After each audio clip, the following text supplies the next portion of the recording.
I don't believe it. Or you're supreme, because first of all, very few people are supremely talented. True. Well, that's true. At anything, let alone one Yeah. thing, right? And so that's an outlier thing.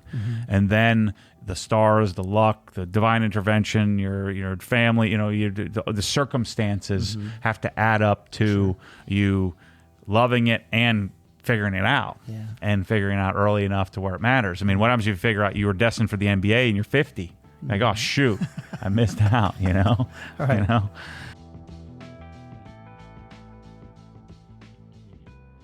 All right, guys, welcome back. We're here at episode 7. I'm going to pull an audible. I know last week we talked about the upcoming series that we were going to do, or at least the upcoming episode, but I'm going to change it up a little bit. Okay. I'm going to get kind of more personal. We'll tie in business as well, but I think this is just going to be a super, super fun conversation. We're going to be talking about legacy and bigger picture.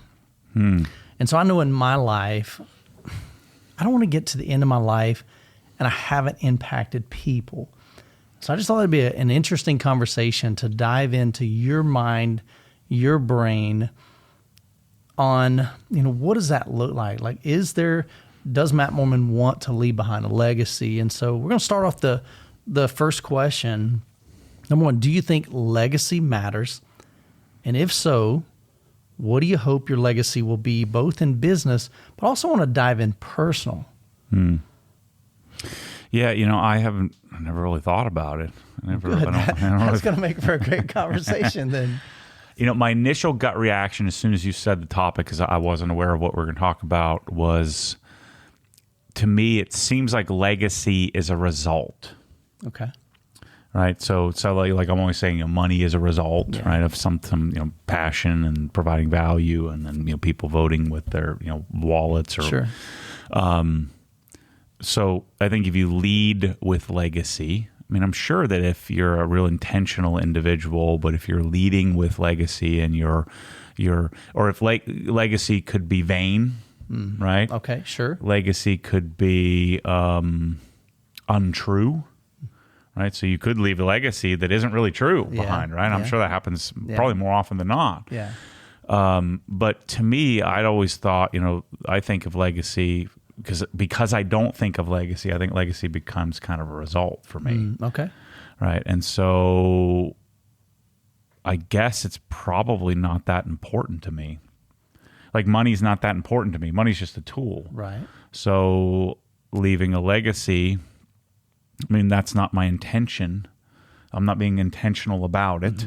So the good news is that I'm not being vain about it, right? Sure. Not being narcissistic about it. I think that's good. Yeah. The bad news is I'm not being intentional about it, right? And So you might get through the end of your life and not really leave the legacy that you could have if you might have been more intentional. Thought through it a little bit, maybe. I don't know. I've been watching the current American Idol season. I'm watching every American Idol season since the beginning. And the most common thing that all of these artists, they all have the same sort. Like, no one has like this big corporate job. No one has like this massive financial success. Almost no one, in the show. Yeah. You're 28 years old and they're still don't have 2 pennies to rub together. Sure. They all have some pain, some suffering, largely probably due to their own doing. And they all want to impact others. Like, at least that's what they're saying. Yeah. I just don't know that I believe that. Like that. So is the pursuit of legacy, is it the vanity of, I want to be, like in American Idol case, I want to be famous. Right. And the crutch is, I want to be famous in order to impact and change lives and impact others. But really it's, I just want to be rich and famous. And then what you say is, I want to leave a legacy. I want to impact people. Right. So, or am I just jaded in this, And there may be some people that, they want to make sure that when they're gone, somebody remembers them. And so that might be vain, possibly, that they don't want to be forgotten. But the reality is, in 100 years after you and I are dead, nobody's going to remember either one of us, probably. So what about you? How do you think of legacy? So I have always thought I want to leave legacy. I want to impact. I'm the guy that's saying I want to impact others. I don't want to get through the end of my life and I have built success in my life and I've built a business or businesses, but I haven't impacted others along the way. I haven't encouraged them to, pursue their dreams. And so I'm pretty intentional about that. Mm-hmm. Yeah, you definitely are. In the content creator space, I'm reaching out to the smaller guys going, look, pursue your dreams, man, because I never dreamed that I would be able to do what I've been able to do over the past even just 7 years and the opportunities that have opened up. But I finally took a chance on myself. When I was younger, nobody believed in me. I was the last pick on the team, and so I'm finally getting to the point in my life. I'm almost 50, and I'm finally willing to take some chances. I'm finally willing to put myself out there and just go for it. And maybe because I'm approaching, the other half of my life, that I'm beginning to now think about those things and wondering, whose life can I impact along the way? So for me, I think legacy and impacting others, I believe that those two do tie hand in hand. But that charges you up, right? Oh, Motivates. I get pumped. When I see other people succeed, and I don't think it's a vanity. I hope it's not a vanity thing. But when I see that I've had just a small piece of impact, help, right. piece of helping them get to something. It could be just a connection. It could be an encouragement, whatever that looks like. That's where I get a lot of satisfaction in life. See, I think I'm just kind of thinking through this, and it doesn't charge me up, but it doesn't demotivate me. Sure. I feel like I do it a lot, but without any intention. And because I'm doing it without an intention, there's no expectation, right? And so it just never crosses my mind, right? And so and so it's not like something I pursue or I think about.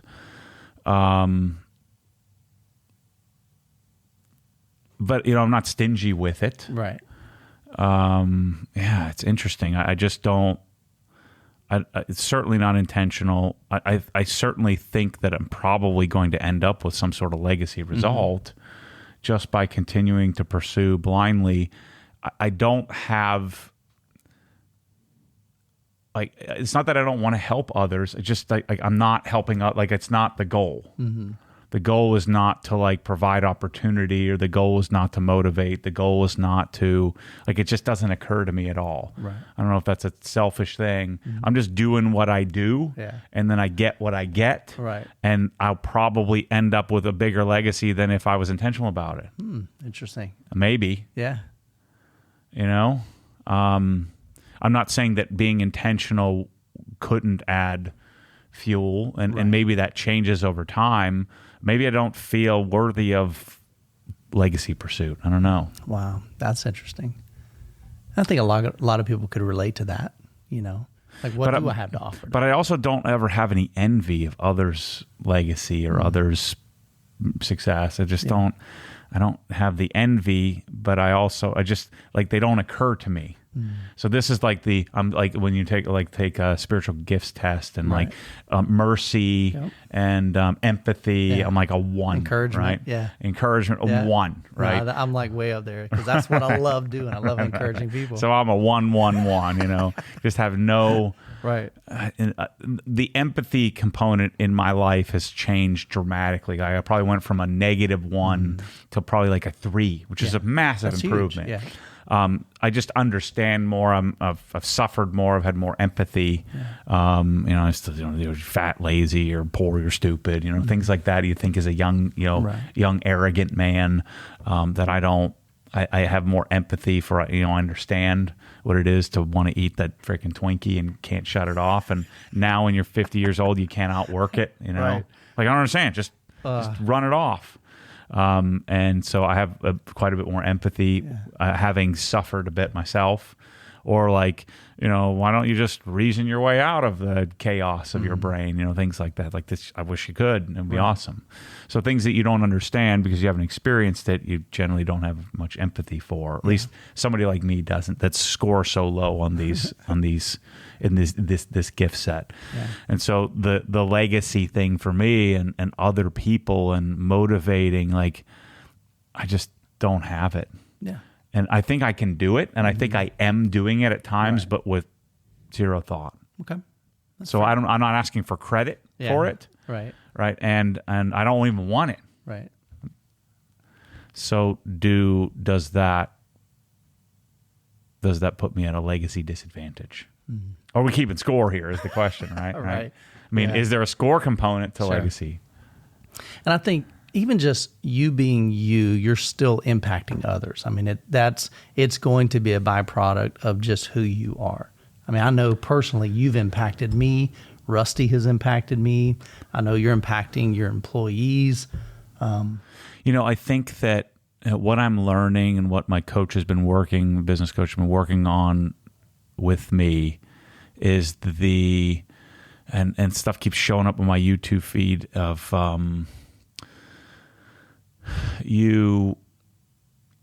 if you can figure out a way to just kind of bebop through life, just kind of cruising around and just not unaware, like unintelligently, but just unfazed. Okay. You end up becoming that thing that you end up becoming, you gain mystique, you gain admiration, you gain the things that you're kind of doing the opposite. There's another thing that's sort of happening behind the scenes, and how could I explain this?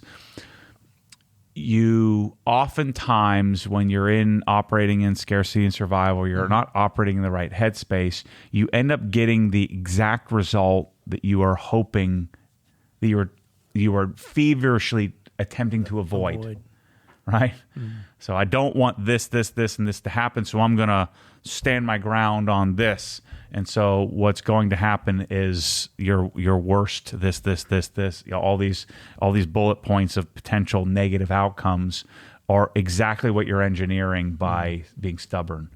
And so I think there is a potential for somebody like me, not so much you, who your spiritual gifts are different, but somebody like me, I think if I was very intentional about this, I would get the exact result or the exact opposite of the result I was hoping to get. Right. I don't know. Again, I'm making this up as we're talking here. So yeah, we're kind of reasoning this out and thinking it through. Yeah. Well, like you said, I mean, it's something you've really never thought about, and I don't know. I just thought it'd be an interesting conversation. So let me ask you this. So what about personal life? What about leaving a legacy to your children, or maybe down the road your grandchildren? Man, I really struggle with this because I just don't have that. You see the parents that are, they're giving little tidbits of information. Yeah. They're like investing. Yeah. I just don't know how to do it. I just feel so ill-equipped with my own kids. And they're not interested in what I'm talking about, right? Yeah. Now, I wouldn't be surprised if someday, your own kids go back and they consume all of this stuff that I'm talking about. Yep. And so that could be the legacy that gets left behind. Yeah. But I'm just not blessed with that life lesson, being very intentional about, hey, son, this or that is coming and you should be prepared. And I mean, Michelle's dealing with this right now. Like some of the people that she's invested in most, they don't get an award at the banquet, and they all start freaking out and start turning on you.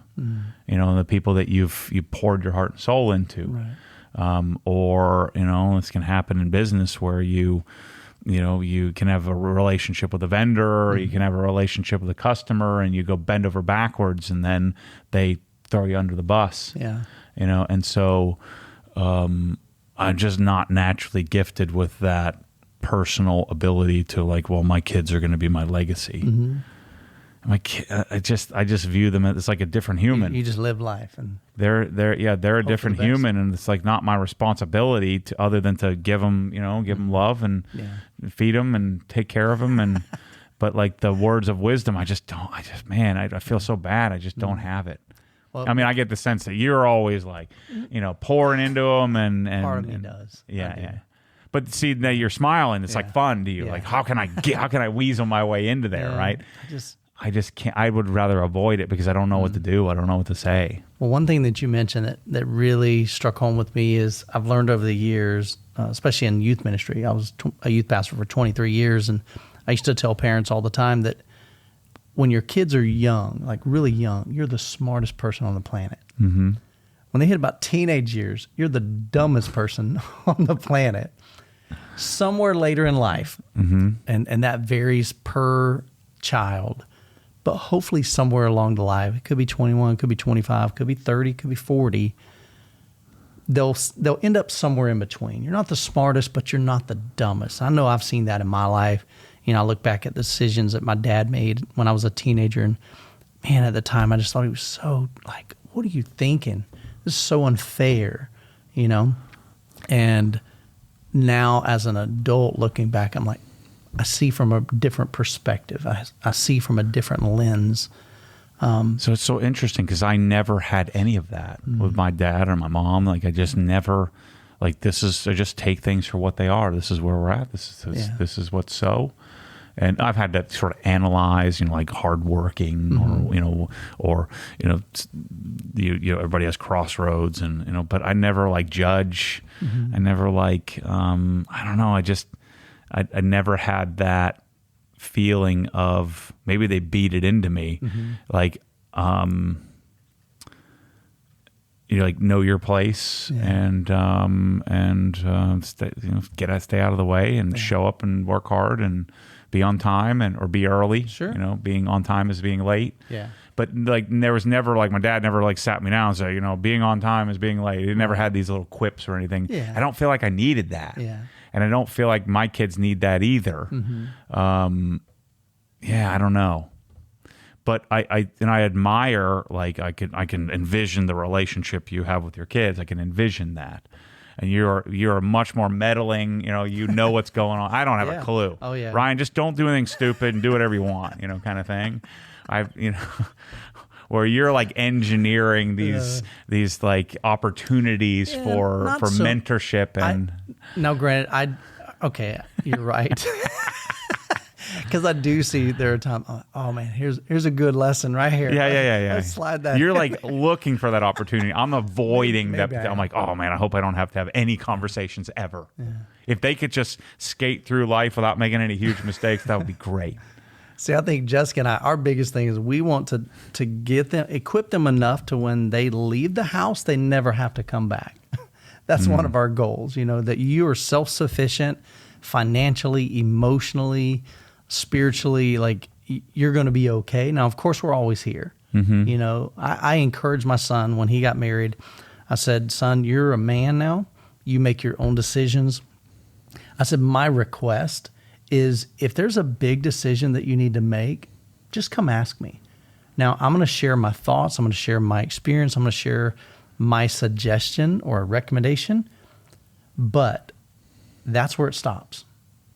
Because I want you to make the decision based on the information. I just don't want him to not have that's so wise. Information. That's so wise. I'd just be like, I don't know, man. Tell me when you find out. Yeah. But I do. That's the weird thing. I do know, but like I don't know how to. I see this with Michelle, and I'm sure you were this way as well. I see that how she talks to like a 13-year-old kid. Like I don't know what to say. Yeah. I don't know what to do. It just doesn't come naturally. Yeah. I don't know what to say to adults unless they ask me. Unless it's like part of the conversation. Like you've seen me on calls with vendors, and like that comes so natural to me. But that's because that's the setting, that's the specific task. Sure. I'll impart the words of whatever the words of wisdom or the words that aren't correct, but I'll just go somewhere and I'll go there.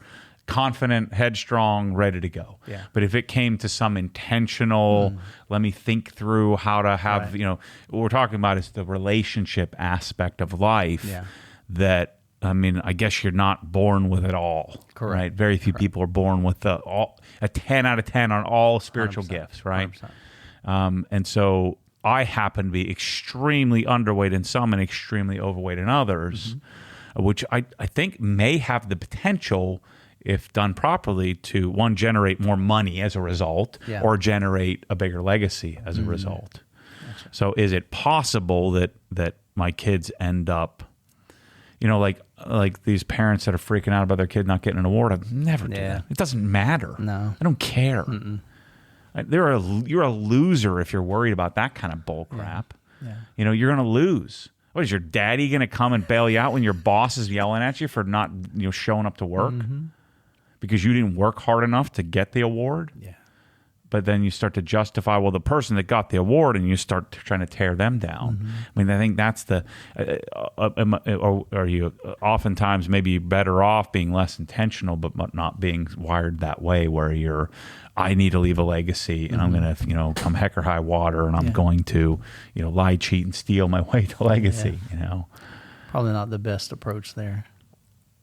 Or do you potentially end up with a smaller legacy by being intentional? Like, is your legacy going to be smaller than mine because you've actually thought about it and I haven't? Interesting, yeah. That's an interesting, Or can you end up in the same place just from a different approach? Right. Could you have this amazing impact on 6 people, and I have this smaller impact on 60,000 people? Right. And you kind of add them both up, and which one's more important? Yeah. Right. Yeah.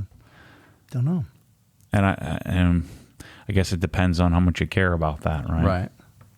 And maybe what your goals are in life. So, talking about like the business side of it, is your success a product of who you are, or who you are a product of your success? So say that one more time. So is your success a product of who you are, or is who you are a product of your success? I think it's the former.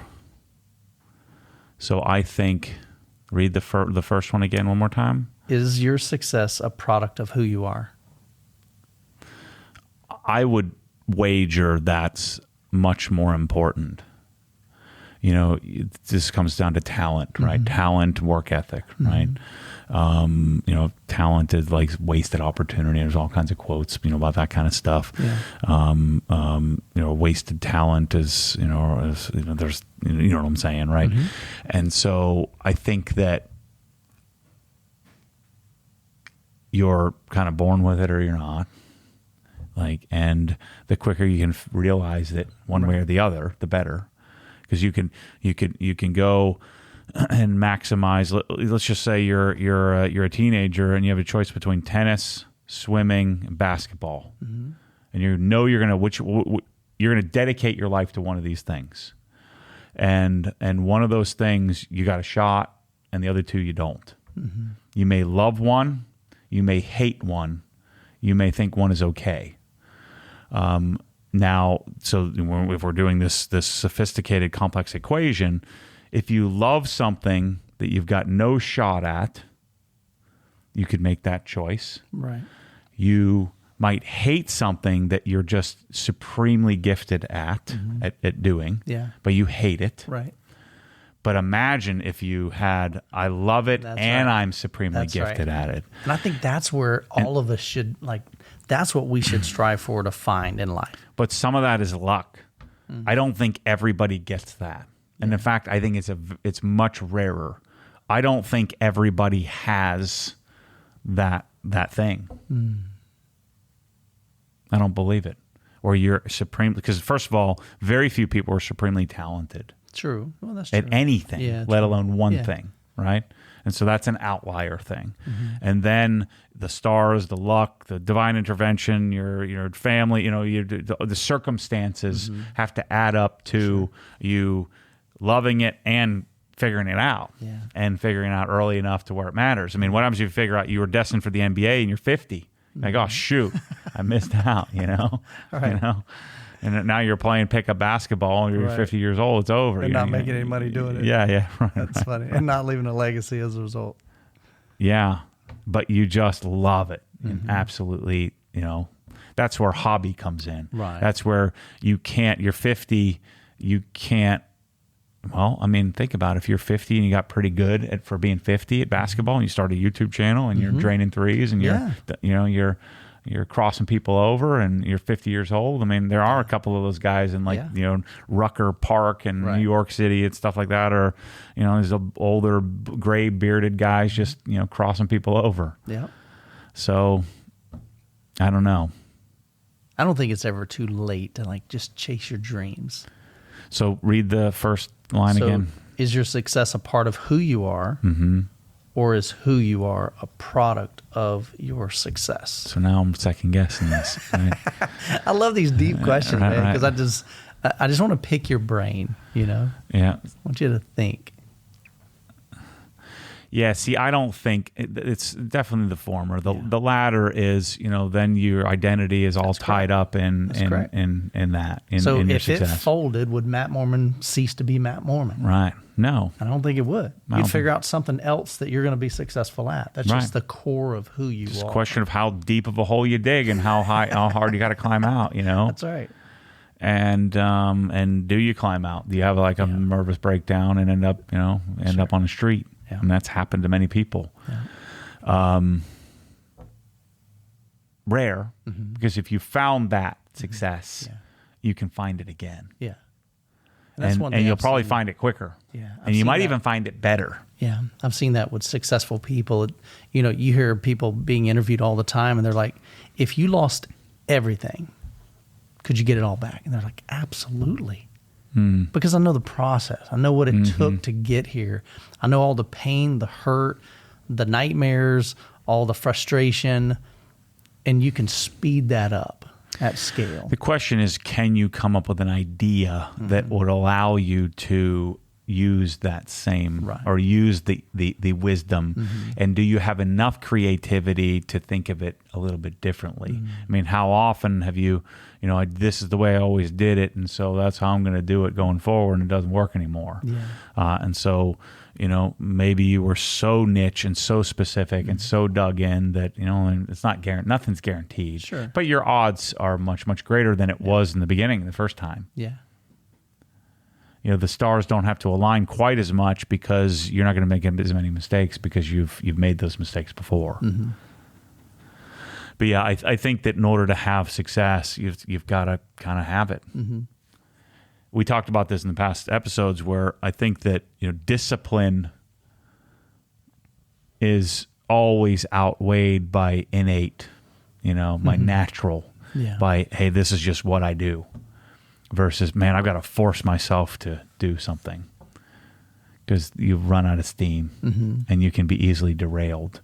Whereas the natural innate talent, you just start heading down that path, and it's really hard to get off that path. Right. Whereas if you're heading down the discipline path, it's easy to veer off. I made it till about 4 p.m. yesterday, and then there was this trail mix in the darn cabinet, the Reese's trail mix. Yeah. And I'm like, well, I ate that. I might as well go for the chocolate milk. Let's go. Hit it hard, man. So, do you ever feel like you've accomplished everything that you've wanted to accomplish, or will there always be? Oh, yeah, there's never an end to it. Baby, am I? Can't Yeah, man, what's going on here? Dang, that is a water bottle. Yeah, look at that. I got this from. There you go. It's fancy. Yeah, I got it from Chipotle. Not bad. It's going to make a mess on my table here. Say that again? You don't even remember? I love it. Do you ever feel like you've accomplished everything that you wanted to? Or do you think that there'll just always be, that next level? I mean, on a day-to-day basis, the small wins. I'm most happy and feel like I'm most successful when I can compartmentalize and take things one at a time. Okay. I'm going to mount these, like today, my whole goal, which I'm probably not going to get done. I need to mount and balance 2 wheels and tires. Okay. It's 2:00, 2:30, and I haven't done it yet, but I've been working toward it. And I did 4 or 5 other things that really I didn't want to do, but those are done. Right. And this is I think the secret formula to success, at least for me, is I did 47 things in a day. I don't give myself credit for any of those. And I still have the need to do the one thing that I deemed was the one thing that I was going to accomplish. Okay. And then you can extrapolate that bigger and more and more and more macro, right? And so bigger picture. And that's my entire existence. Yeah. And this overwhelming need for certain things, and those certain things on the pathway to that certain thing, I'm doing 45, 47, 52 other things, none of which I give myself credit for. Those were just needed to be done, or whatever that was, like, it's just something I had to do. And so now I got to stay in the need. But then once I accomplish that thing, man, it's motivating. Okay. It's exciting. Like, if I get those tires mounted and balanced today. Right. That's a huge win. Yeah. And it'll feel great. Okay. Even if, like, I don't know, I lost $100,000 today on something else, it'd be like, man, but I got my tires mounted and balanced. Because that's what I decided to do. Yeah, that was what I decided. Okay. And so on a day-to-day basis, I think you were talking about contentment. Yeah. But yeah, never content. Yeah. Always pursuing, always. Going back to what you said, not everybody's born with that at all. Probably most people are not born with that. Most people are okay just sitting on the couch. I mean, no offense, but watching this video, and maybe they're not pursuing their dream. Maybe they're not as ambitious. Maybe they're not going after that one more thing to check off at the end of the day. And they just want to uncheck. But maybe it's a result that they're not connected with the, their dreams. They're not connected with, a career that is really just exciting. I know for my dad, growing up, going back to him, I asked my dad one time, I said, Dad, are you happy with your job? He's like, oh, no. I'm just paying the bills, man. I'm like, really? And so I know as a teenager, I saw my dad, and he was a hard worker, worked at the mines all his life. Mm-hmm. And I'm just thinking, I don't want that for my life. I want to be fulfilled. I want to get joy out of my work. I want to, again, impact others. I want to accomplish something. I just don't want to work for somebody. That's so interesting. Like, I don't think I ever looked at my parents and thought, I don't ever compare. It wasn't so much comparing, but remember, as a teenager, I just don't see a lot of joy in my dad. And I wanted to know why. And so I look at his career, and he comes home and he's not broken every day, but he's just wore slap out. Like, he's just exhausted. Hey, Dad, you want to go play, throw the baseball? Nah, I'm too tired, man. And I remember specifically asking him one day, I'm like, Dad, do you enjoy your job? He's like, heck no, man. I'm just paying the bills. I'm like, see, but that's an observation that I would never have even considered. Like, because my path is my path. Correct. And like, I'm not asking anybody any questions. Yeah. This is a blessing and a curse too, right? Yeah. So just never the curse is that I'm not considerate of anybody else or anything. Very rarely. Mm-hmm. There's no consideration taken.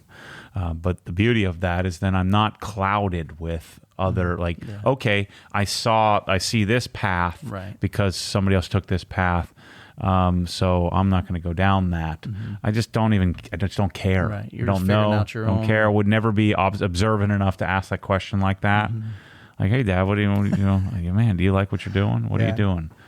But I was concerned about him. I really was. I was, look, it wasn't so, because remember, I'm a teenager. I don't even have a job at that point, probably.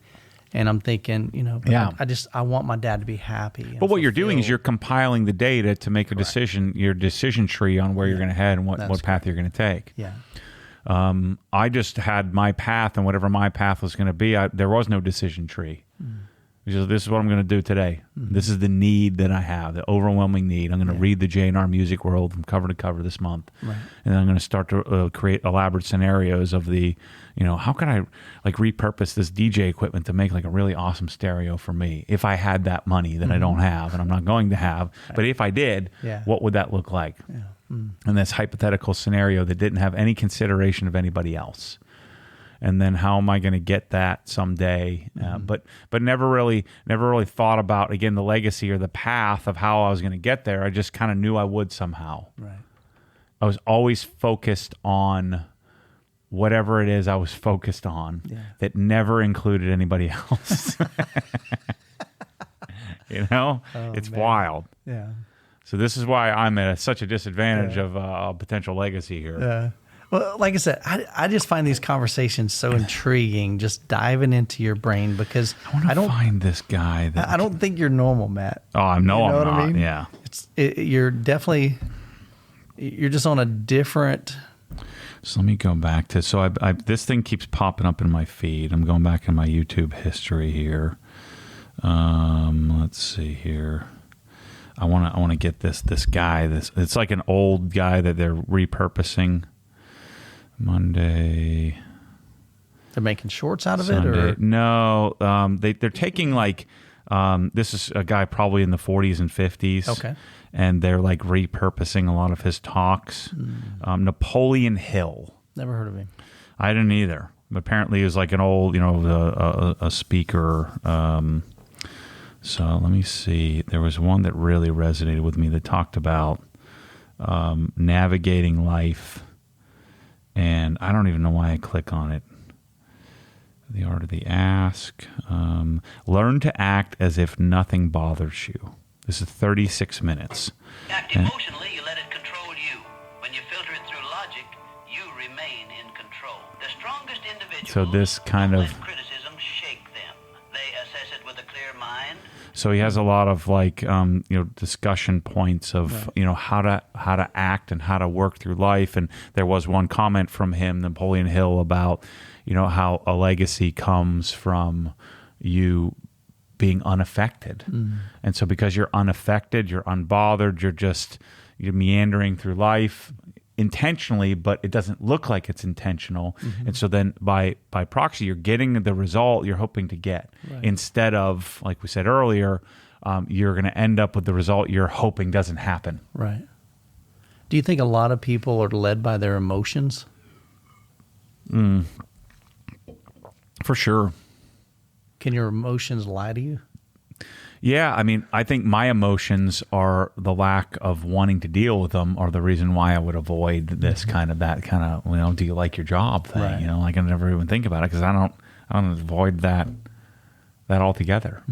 Same thing with kids and legacy and all of that. Like, I mean, I don't want to have that. You're prying and trying to catch your. I remember one time my mom, she's like, this was in the trailer. I was probably like 10 years old or 11 years old or something like that.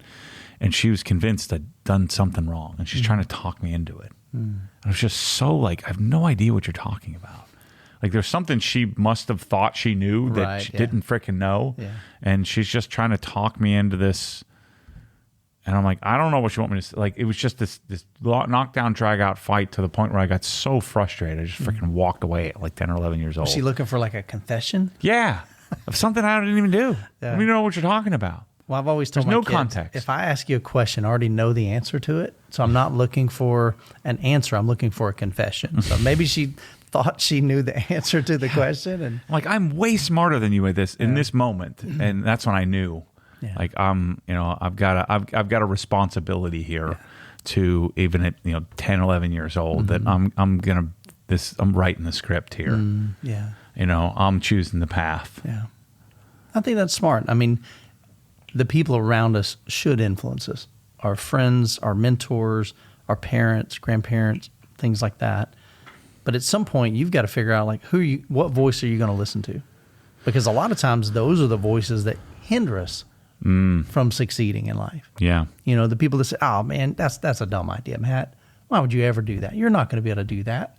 And if we listen to those voices, then we're going to be held back. So that's everything. I've been thinking about this, and it's ridiculous applying for Survivor that I just can't seem to let go. And so every single person is telling me no.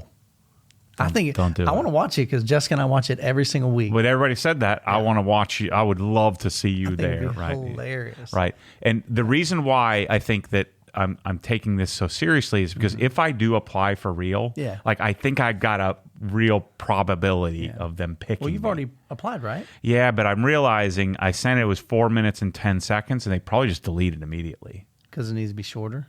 I think if it's over, it's supposed to be 3 minutes. Oh my god! So I'm like, so well, you can't even follow directions. Why would they want you on there?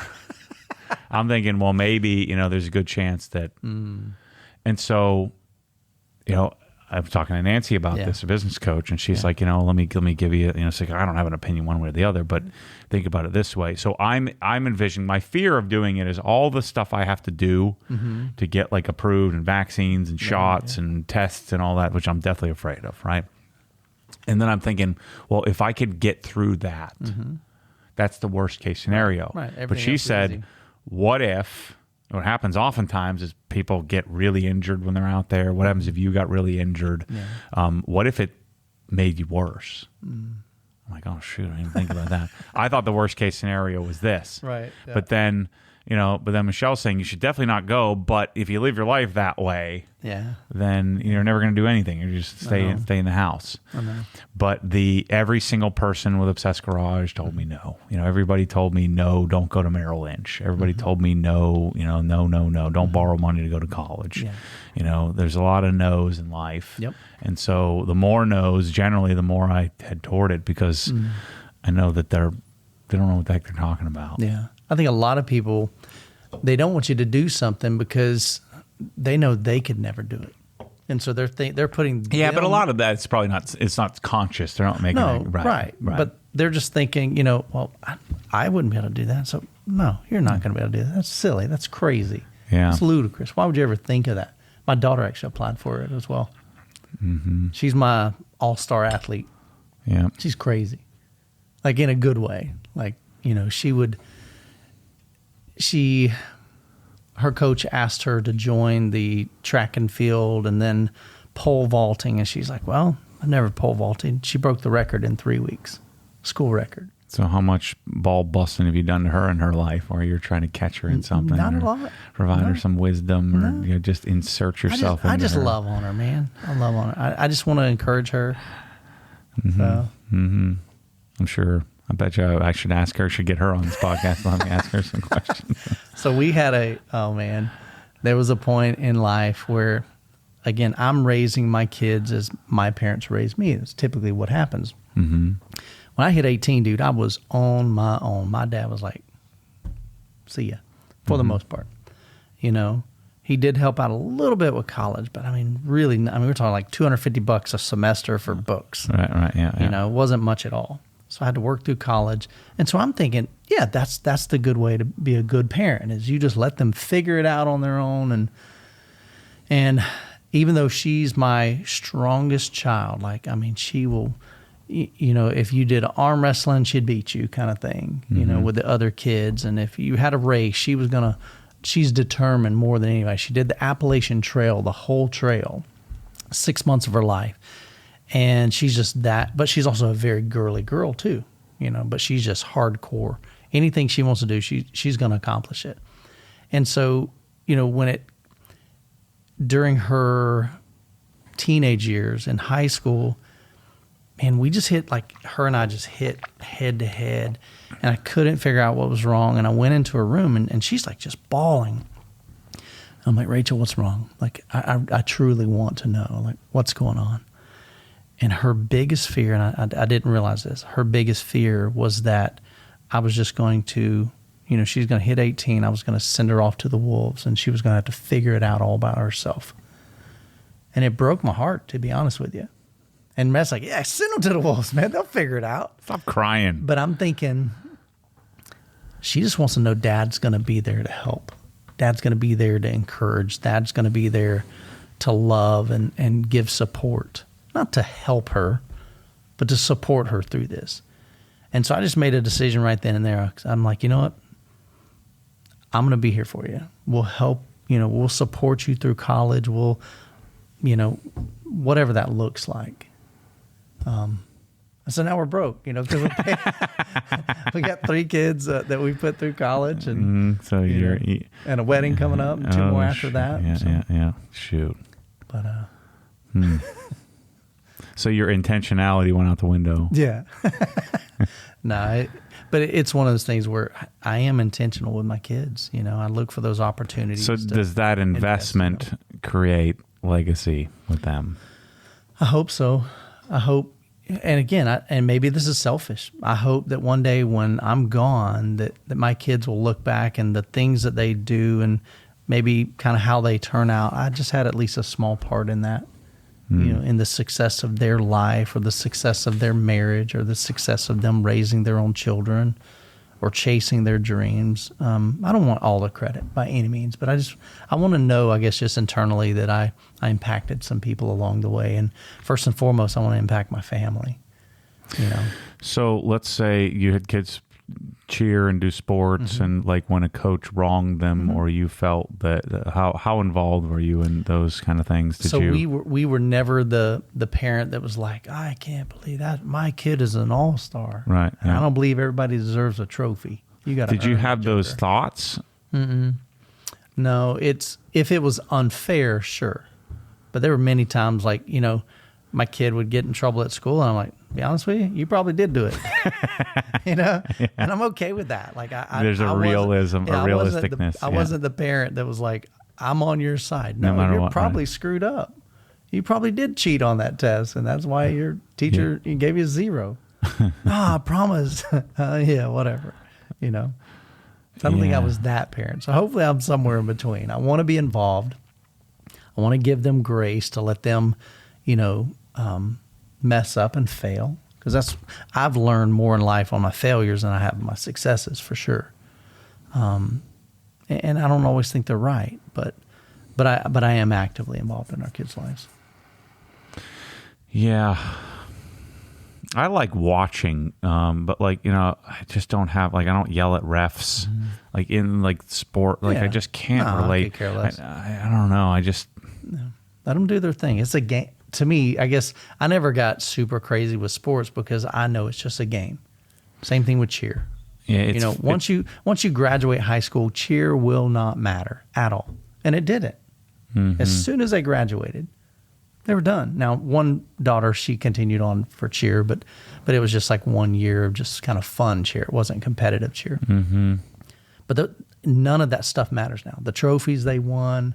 Now, what did matter was the lessons learned of, you don't always get picked. You don't always get the trophy. We tried our hardest, but we didn't win. Yeah. You know, we busted our butt and we were better than them, but that one slip up, well, that's just life.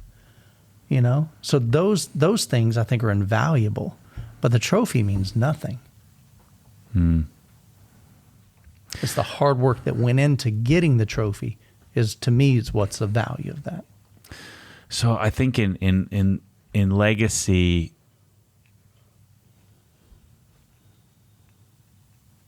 I think that you can, like, I'm just thinking how does that relate to the, you know, like I have a passive nature, you know, to allow, like, say your children, or to allow, like, I don't have a need to come and steal the win, because, you know, it's not about me. Yeah. And so by doing so, do I end up with a greater legacy at the end of the day? Or is it less because you weren't willing to fight? You know, and so I think it could go either way. Sure. I think at the end of the day, you just got to figure out what works for you. I don't think that anything that we're talking about My problem is I don't care, and I'm wondering if I should care. So you're going to spend the rest of the night, instead of balancing those tires, you're going to be like, man, should I be investing in my kids, or should I have intentionality and legacy? No, I'm not going to think of it at all. He's going to get the tires balanced. Because I don't care. Yeah. But I always wonder, Yeah. should I care? I just think of things that are more important. Yeah.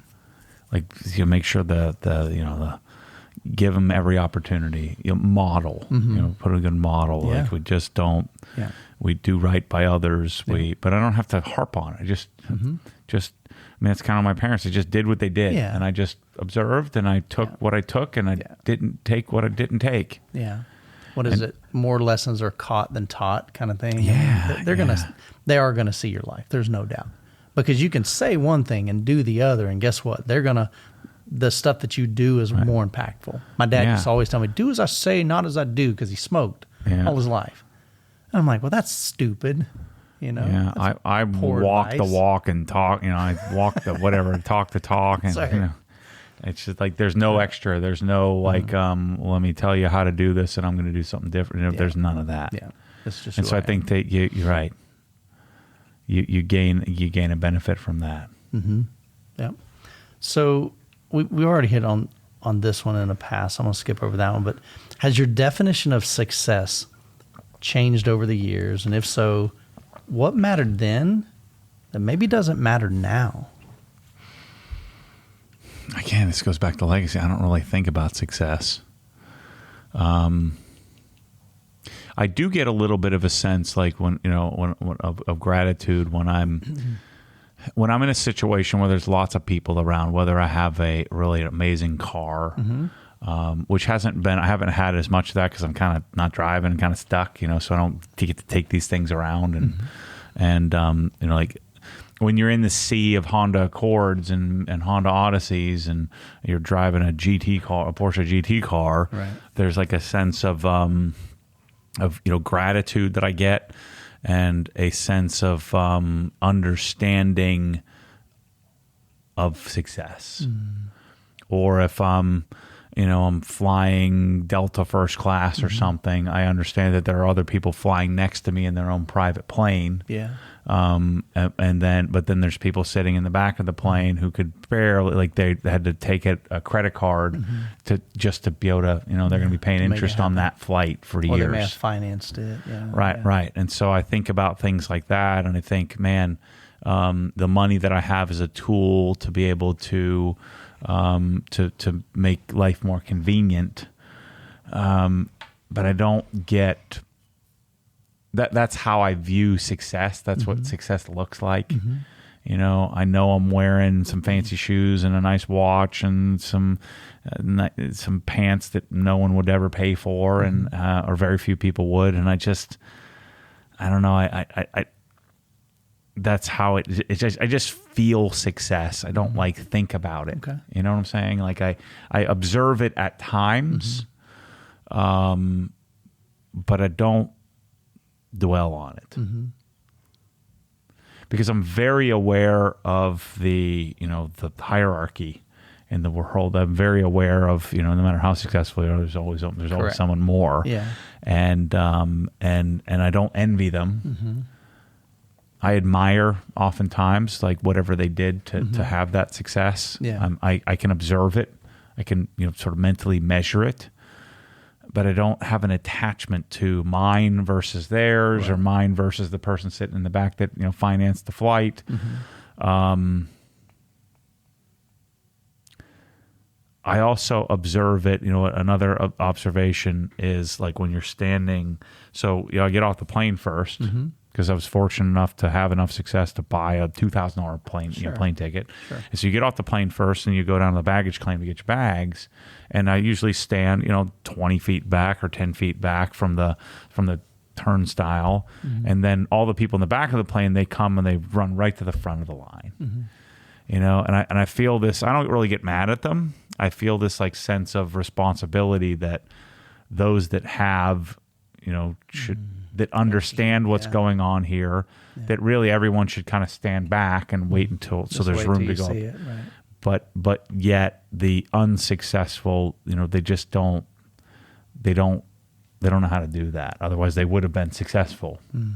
And so I observe it in nature, if you will, and these couple of examples, where you're sitting in the front of the plane or you're standing and getting your. That's the easiest way to measure class is in an airport.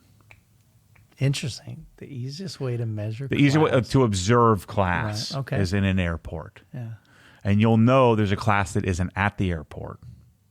True. Right, and then there's the class of in a lounge. Now, that's not a foolproof plan because a lot of people just have a credit card and they get in for free, but you've got to have that credit card to get in there. Sure. And then when you board the plane, and you see it's the easiest observable. Now, there are also some people that are that are above the class that just aren't paying for it, and they're going in the back. Yeah. Saying I don't, I got $25 million, but I'm not spending any more than $300, and you're 5'2", and they're like, I don't want to waste it on a seat that's a little bit bigger. Right.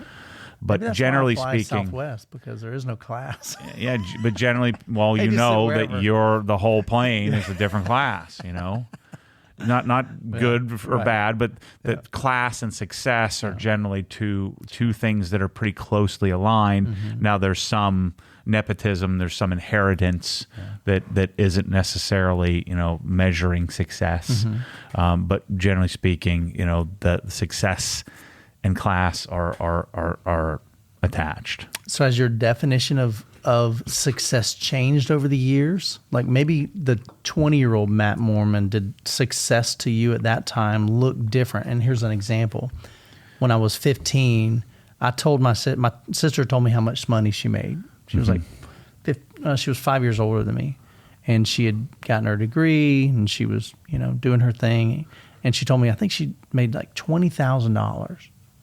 20, 25, something like that. And I still remember, like, man, if I ever make $20,000, I'm going to be rich. And she told me, her thought was, well, don't get too excited, because the more money you make, the more money you spend, and you'll always be broke, is what her philosophy. I don't believe that philosophy, but you know what I'm saying? So is the 20-year-old Matt Moorman, his definition of success, has that changed where you're at right now? Again, that's not something I really think about. The only thing that I had, just like, this was like my calling card, was I'm gonna get jacked. I'm gonna get a girl, and I'm gonna make $100,000. That was my college goal. You set the bar pretty low, right? I'm gonna get ripped, get a girl, and get $100,000. That was my whole 4 years of college. It wasn't like get a great job. I just knew that would happen. It wasn't, it was like, I'm going to make $100,000, and then then that would be success to me. Yeah. And when I got it, it just kept going. And I just don't, don't think about it. A lot of people in life, you'll hear them say something like, man, if I ever do this or achieve this, then I'll know I've made it. That's like their philosophy. Yeah. So you just, that was the only thing that ever happened. And even now, you probably don't think. There's a few a few times where I observed, like mid Merrill Lynch career, say 5 or 6 years in, I said, I'm okay at this, but I feel like I'm destined for something great. And I told this to Michelle. It was like a moment of clarity at one point. Like, I think I'm destined to do something bigger. Am I supposed to pursue becoming the CEO of Merrill Lynch or something? Is that audacious to even consider that? Because I was in a path where the career was a career in perpetuity, right? So you work harder than anyone would. The adage was you would work harder than anyone else worked for 10 years, and then you would be paid, and you would enjoy the success of that more than anybody else enjoys for the rest of your life. That kind of thing. Right. Yeah. So do the work, and then you'll be, you're overworked and underpaid, and then you're underworked and overpaid for the rest of your life, and you just continue to accumulate. And so for the longest time, especially toward the end of it, like, I just could never imagine, like, this is just what I'm going to do forever, because it would be stupid. There's no way I could manufacture something that was going to generate more than this. I'm going to make like $1 million a year. Like, this is insane. Why would I ever give that up? And I'm going to make $1 million a year and work whenever I want to work, as hard or as little as I want, forever. It's going to be great, and I'll have lots of savings, and I can do whatever I want to do. I'll never retire from this. Just keep doing it until I don't want to do it anymore. And I'll hire people to do all the things I don't want to do, and this is going to be amazing. And then I've had a few moments where I'm like, I understand that. I'm not veering from that, but man, what if? What is success? Is my success, am I short-sighted in this? Because I can't imagine not doing this, but am I missing out on something? And so I guess that's the success conundrum in my life, is like, what does success look like? And then, of course, I stumbled upon this, and this is, what I'm born to do. Sure.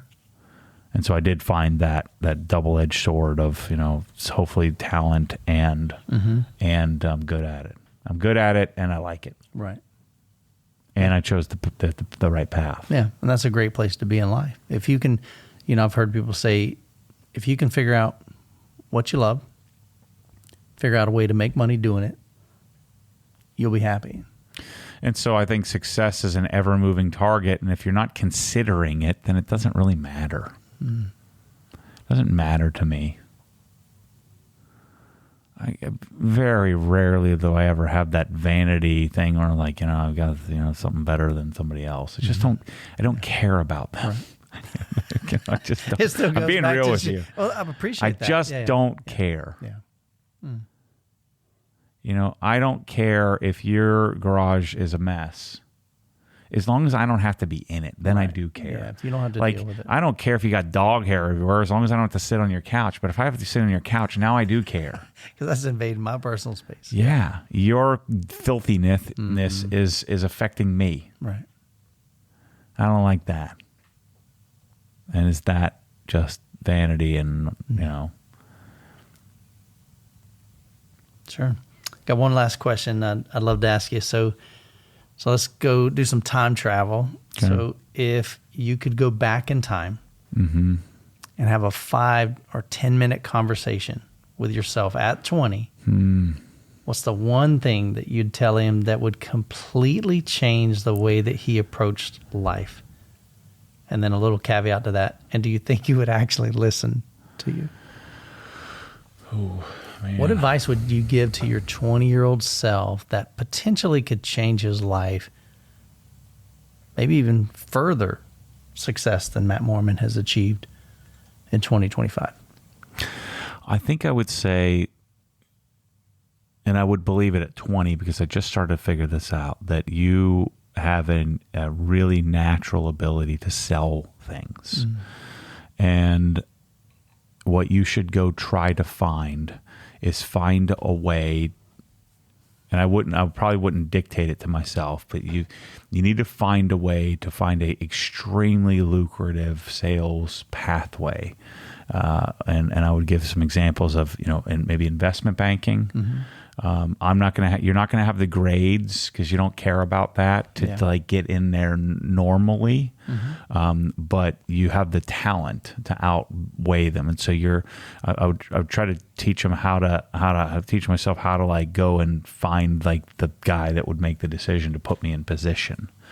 Or maybe go sell something, technological, something, like you're selling servers or selling something specific where I could really generate a lot. I'd probably tell myself to go to Silicon Valley and go try to sell something there. Okay. And then I would say, and then after you've made it, then go start businesses. Okay. You are an entrepreneur. You don't know it. You don't believe it. Go look up that word. Right. This is what you're destined to do. You're going to get in trouble at any corporate gig that you have. So you need to go find a place where they encourage you to be an outlier. Right. And then I would, again, either go to Silicon Valley or go to Wall Street, and I would slay. So earn the money, then pursue the passion, pursue the dream. Because that kind of gives you a lot of flexibility in building the business. Yeah, the money would give you the ability to, the convenience, give you options. Especially, talking, graduating college in 2002, and you're coming off the tech bubble and everybody thinks tech was toast, and you move out to Silicon Valley, which is where I would have been served because that's the volleyball capital of the world, and I've been playing beach volleyball or grass volleyball at Stanford, and I should have gone there, and I would have gotten some insane job, and then I would have probably gotten an MBA from a major school, and then made all the connections and relationships there that I'd have $450 million today, and and do whatever the heck I want. Be a different path for you. Yeah. No regrets, though? No, I don't think so. I knew you were going to say that. No. But that's the way that you've been able to navigate through this life. I think, especially in the business world, so successfully, is that you're not worried about the past failures. You're just like, this is the path I'm on. We're gonna forge ahead. We're gonna make this happen. Yeah, the fear, when at 20 years old, I'm not as smart as the top. I'm not smart enough to go to Stanford. But those people are missing this, whatever it is that I have. They don't have that practicality element. In high school, I had took honors engineering, and I wasn't getting like great. I didn't really understand. Right. I didn't really care about. So that I couldn't understand. I just didn't care about it enough to do the work to understand it, and it didn't come naturally. And so my professor said, I think you're going to end up becoming the best engineer out of any of you, even though you have the worst grade in the class, just because of the practicality element. Like my honors engineering project, I built a subwoofer, for the car, and I, put 4-inch ports, and I, did frequency sweeps, and I didn't really care about the frequency sweep. I just like, what does it sound like? What is the practical element? How is this going to work? And then experimenting things like, I think I could seal this up better putting undercoating in it, and a lot of those ideas, the port size and the undercoating and the MDF, came from research. And so I was able to go out into the marketplace and figure it out and learn about it, and I learned about it because I loved it, and he could kind of see that, I think. And so I wish I could go back and tell myself that, hey, school is not the thing. You need to use this talent to do the research, and then go and share with people the research that you've found, because I'm approaching it from a very practical sense. I know enough to be smart enough to know enough of what matters in order to figure out what really matters. The technical fundamentals. What is the technical fundamental aspect of things that matter to what really matters? How do I get this magical package of, say, like a 911? What are the things in that I would need to know that matter most? Yeah.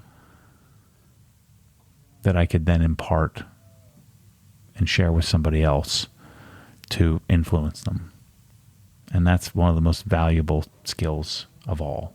The person making the car, the person engineering the car, their skill isn't as valuable. This is what I've been taught. You've been hearing me talk about on vendor calls. They don't believe it. Right. Because they're smarter, because they can invent, they can create. But if there's no one to share it with, it's a waste of time. So the most valuable trait, or the most valuable position, is the person that can connect the two. This is what I'm learning. I wish I'd known this 30 years ago. But you're learning it now and applying. Because I had a lot more confidence. But man, these people are way smarter than me. But there's something about them. It's like I'd run circles around them in life. Like, I don't understand. But they're so much smarter. And we're taught, like, you got to be the smartest and get the best grades. But I just knew, I'm like, what is this going to do for me? And these people have this insatiable pursuit. I got to get the A, I got to get the A, I got to get the internship. Now they're working a job that they freaking probably hate. Making 1/20th of what I make. It's not about, but it's not about that. It's like, then they're doing something they don't like doing. Right. I think that's the more important thing, because you can make all the money, but if you're not enjoying what you're doing, and if you don't find value in it, if you don't find purpose in it, what does it matter? What's even worse is you're not making any money and you don't like it. You're like your dad saying, "Shoot." That's even worse. Yeah, that's the worst. But that may be the talent plight, Yeah. Circumstances and talent. Alignment, right place, right time, born in the, where you're born, to whom you're born. All those kind of things add up. Yeah. To the potential for legacy. So what do you think? I mean, having zero intentionality or more intentionality, what do you think? What do you think is better? To me, I'm an intentional guy. I want to leave a legacy to the people that I care about the most. I want to impact the world for the good. I want to leave knowing I did something good other than just focusing on how can I get to the top. I want to bring others with me. Mm-hmm. So that's just kind of my heartbeat, and the way that I'm wired. But you're going to be wired differently. But you're going to be able to achieve levels that I can't because maybe that hinders me, Mm-hmm. In the business world. But I'm okay with that. And I think finding contentment in life is something that maybe very few people achieve. Oh, yeah. That would be great. I actually think a lot of people probably do. You think so? But they may resent that contentment, and so then does that offset it? Somebody who has a job, they go to do the job every day, and they take their vacation once a year, and they just kind of float around. I mean, they're content with that. But I guess you're right. I mean, probably very few of them. They're resentful of that. They're more stuck than they are content. Yeah. I am certainly significantly more content than I've ever been in my life. That's good. Like, if I was like 99%, I'm at probably like 72, so that feels good. Yeah. Every time I can go on the content train, get on the content train, I feel better. You feel more at peace when you're content. But usually that, again, comes from that menial task of mounting and balancing the tires that I set out to do. And when I do it, I feel content in that moment. Yeah. And that's like euphoria. Yeah. Well, we're going to give you some time to go balance those tires, and we'll wrap up here. How about that? Yeah. Yeah. So I think it's a good conversation, and I'd love to know your thoughts. Matt's not going to read them, but I'll read them. I'm just curious. Has anybody made any comments on it? Yeah, of course. Is there anything that stood out? Is there anything that you would challenge? Our thoughts, my thoughts, Matt's thoughts. That's part of the slowdown of the pursuit is that I stopped reading. I feel like I've read as much as I need to read of that. And then whatever Napoleon Hill and the whole concept of you're just kind of floating through, very aware, very doing things very intentionally, but do what you want when you want to do it. Just don't tell anybody you're doing that. And if you can do that, man, that's what success could look like. And then by proxy, by you doing what you want, when you want, how you want it, you end up leaving this amazing legacy because people they gravitate toward it. Like, how in the world can that person do that? They don't even know what you're doing. Can't even define it, can't even see it, can't identify it. But yet you end up leaving this incredible legacy behind because you're sort of modeling what everybody desires. Success, freedom, monetary success, family success, all those kind of things end up leaving a legacy. And you can do that. I guess the intentionality would be that you have to stop and be unaffected. Yeah. You have to practice being unaffected. That'd be the place to get to. And I think that's what I'm working toward. Just cruising. Putting things together, chasing passion, but doing it without the what if and the worry part. Yeah. And then you end up leaving this incredible legacy behind because you created something significant, big, valuable, important, that influences a lot of people without the intention of influencing a lot of people. That's Cool. the goal. I like it. Hope you guys enjoyed the conversation. I know I did. Appreciate your time, Matt. It's been fun.